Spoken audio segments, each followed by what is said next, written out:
Yes, and finally here we are with the last member of the Incoterms 2020 DDP, Delivered Duty Paid. Delivered, released and unloaded at the named destination.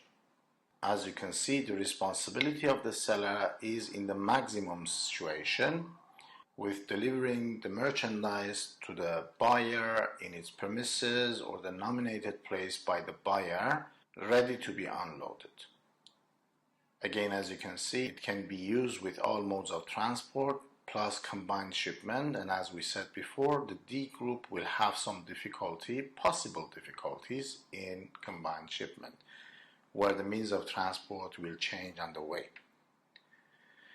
According to the Delivered Duty Paid (DDP) Incoterm rule, the seller is responsible for all costs associated with the delivery of goods to the named destination. It is the seller's responsibility to pay both export and import duties, taxes, and fees. As an example of Delivered Duty Paid is the internet shoppings that you do on online shops or B2C platforms, business to customer platforms, where you pay for the goods and they deliver the goods to you at your door. This is Delivered Duty Paid. A1. General obligations. In each of the 11 rules, the seller must provide the goods and their commercial invoices as required by the contract of sale and any other evidence of conformity, such as an analyzer certificate or weighbridge document, etc., that might be relevant and specified in the contract.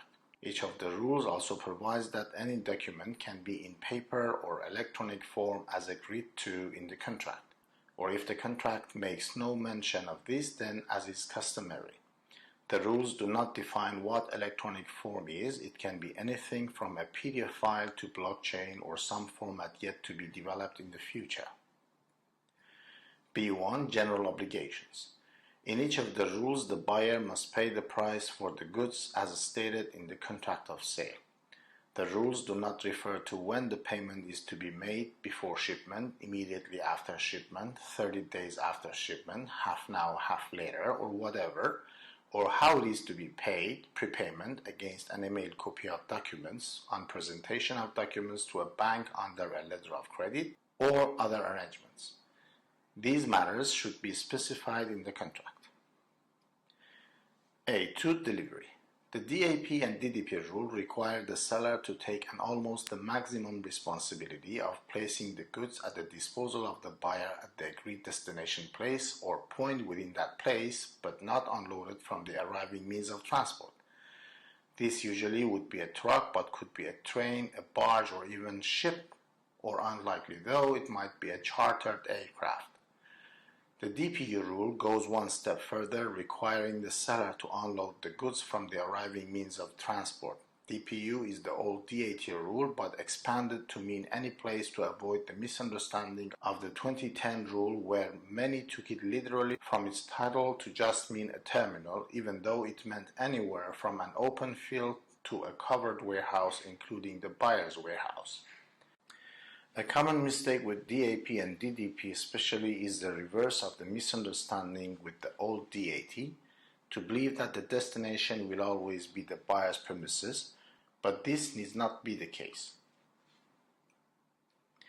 The buyer could nominate, say, the site of a new factory they are building for their client. It could be the container terminal in the destination country or somewhere else. If it is the buyer's premises or a site they have nominated, then usually they would have the equipment on hand to unload the goods, but sometimes the truck will have a crane mounted on it, or even a forklift trucked into the rear of it, or the goods are so specialized that the seller would need to also provide the equipment to unload the goods, making it DPU. If the destination is a terminal, then it would be usual that the seller's carrier would unload the means of transport or arrange for that unloading, such as the container from the truck delivering it from the quay, the goods from the chartered aircraft, and so on, again making it DPU, not DAP. The delivery must be made on the agreed date or within the agreed period. B2. Delivery. The buyer's obligation is to take delivery when the goods have been delivered as described in A2. A3. Transfer of risk. In all the rules, the seller bears all risks of loss or damage to the goods until they have been delivered in accordance with A2 described above. The exception is loss or damage in circumstances described in B3 below, which varies dependent on the buyer's role in B2. B3. Transfer of risk.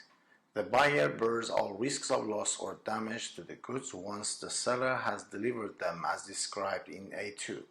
If the buyer fails to inform the seller exactly to where it is to deliver the goods, or fails to assist the seller with import formalities, then it bears the risk of loss or damage to the goods from the agreed date or agreed period of delivery. A4. Carriage. The seller must arrange a contract for carriage to the named place of destination, and if there is an agreed point within that destination, then to that point. Cost of this carriage is for the seller. As the seller has to arrange the carriage, it needs to know from the buyer if there is a specific point in the place of delivery to which the goods must be transported. For example, if the destination is shown as simply Budapest, Hungary, where in that large metropolis is the seller's carrier to leave the goods. It could be that it is to be the buyer's premises or a particular location, say in an empty building site, or the carrier's premises, or the airport, or the container yard, or a particular quay on the river. The exact point should be agreed upon. If it is not, then it is the seller's choice to select the point that best suits its purpose, usually being the cheapest option, such as a cargo terminal. For DAP and DDP, if the delivery at the destination is to occur after the buyer completes any necessary import formalities, then the cost of storage due to delays in those formalities being completed is for the buyer, always assuming the seller has provided the buyer with necessary documents in time. For DDP, it is the seller who bears the cost of any storage due to delays in import clearance. B4. Carriage. The buyer has no obligation to the seller to arrange a contract of carriage. A5. Insurance. Despite the seller having the risk of loss or damage to the goods up to the delivery point, the seller does not have an obligation to the buyer to insure the goods. B5. Insurance. Because the seller has the risk of loss or damage to the goods up to the delivery point, the buyer does not have an obligation to the seller to insure the goods. A6. Delivery transport document. The seller, at its own cost, must provide the buyer with any document the buyer needs to take over the goods. What form this document takes will depend on agreement in the contract, and might simply be in the form of a receipt which the buyer is to sign. However, it might, in the case of DAP and DPU, where the buyer must import clear the goods, be a copy of the seller's transport documents to evidence the export and the date of shipment. B6. Delivery transport document. The buyer must accept the document provided in A6 as it actually takes no part in the transport process. A7. Export-import clearance. Where applicable, the seller must at its own risk and expense carry out all export clearance formalities required by the country of export, such as licenses or permits, security clearance for export, pre-shipment inspection, all import clearance formalities required by the country of import, and any other authorizations or approvals. Additionally, as the point of delivery in these rules is in the important country, the seller must also carry out and pay for any formalities required by any country of transit and the country of import. B7. Export-import clearance. Where applicable, the buyer must assist the seller at the seller's request, risk and cost in obtaining any documents and or information needed for all export-related formalities required by the country of export, as well as any formalities required by the country of transit and the country of import. A point we have to mention here is the import formalities in the country of destination, which is on the seller. For the buyers, it can be risky because any deception in the process of custom clearance, such as undervaluing the products or misdeclaring the goods, will be on the buyer. So although it looks a very comfortable term for the buyer, it has its own dangers, and the buyers must be careful in some cases dealing with this term. A8. Checking, packaging, marking. In all rules, the seller must pay the costs of any checking operations which are necessary for delivering the goods, such as checking quality, measuring the goods and/or packaging, weighing, counting the goods and/or packaging. The seller must also package the goods at its own cost unless it is usual for the trade of the goods that they are sold unpackaged, such as in the case of bulk goods. The seller must also take into account the transport of the goods and package them appropriately unless the parties have agreed in their contract that the goods be packaged or marked in a specific manner. B8. Checking, packaging, marking. In all rules, there is no obligation from the buyer to the seller as regard packaging and marking.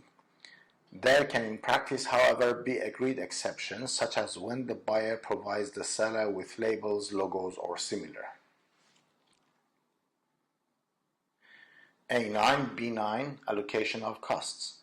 The only difference between DAP and DDP is that the seller must pay for all costs until the goods have been delivered, including all import formalities. This may well include VAT and GST, meaning value-added tax, and goods and services tax. One of the problems that the buyers may face with this term is this VAT and GST. So as the seller may have no identity in the tax office in the country of destination, they can in some cases avoid paying the VAT and GST.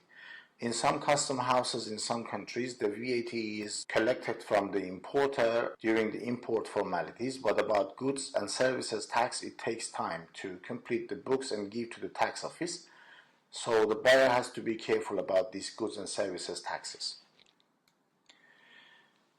Points to keep in mind. All points are almost the same as DPU, and the only difference is the customs clearance part, which is on the seller this time. 1. This term is not intriguing to the seller because in many cases they have no information about the customs rules and regulations in the destination country. 2. Although it may look attractive to the buyer at first sight, they should be aware of potential complications which may arise. If the seller or the customs release agent undervalue the goods in order to pay less money to the government, customs, and if the officials find this after the delivery, they will sue the buyer to obtain the difference between the paid amount and the expected amount. Even if it is understood from the evidence that anyone having a hand in the process was aware of the illegal actions of the seller, then they would be sued by the customs authorities. A real case for item 2. In 2010, an Australian importer buys clothing from a Chinese supplier, DDP Sydney, Buyers Place.